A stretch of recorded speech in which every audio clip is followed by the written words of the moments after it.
तर शिवसेनेचे खासदार रवींद्र वायकर यांचा निवडणुकीतील विजय हा मॅनेज असल्याचं आता हिंदू समाज पक्षाचे उमेदवार भरत शाह यांनी म्हटलंय। त्यांनी पोलिसात तक्रार देखील केली आहे। त्याचबरोबर जन आधार पार्टीचे उमेदवार अरोरा सुरिंदर मोहन यांनी देखील तक्रार केली आहे।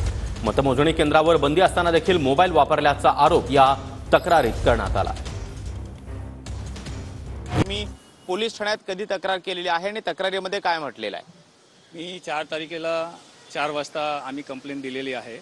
अजूनपर्यंत पोलिसांनी काही FIR दर्ज केलेली नाही आहे आणि त्यांचा मेवणा आणि त्यांची मुलगी मोबाईल काउंटिंग सेंटरमध्ये मोबाईल वापरत होते। ते आम्ही बघितलं आहे, CC फुटेजमध्ये पण आलेलं आहे।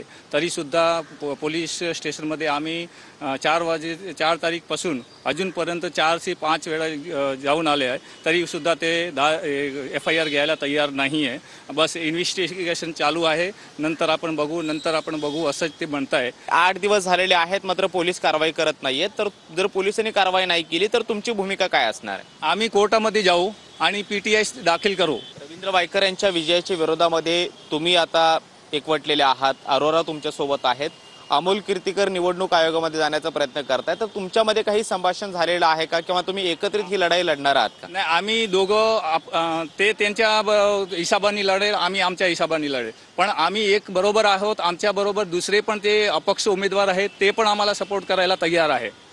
कोणीही असं म्हणणे, पण आम्ही अमोल बरोबर आहोत। आम्हाला असं वाटते की अमोल बरोबर राहावं लागेल आणि अमोल पण आमच्या बरोबर आहे असाला आम्हाला त्यांनी पण इलेक्शन कमिशनरला लेटर दिलेला आहे।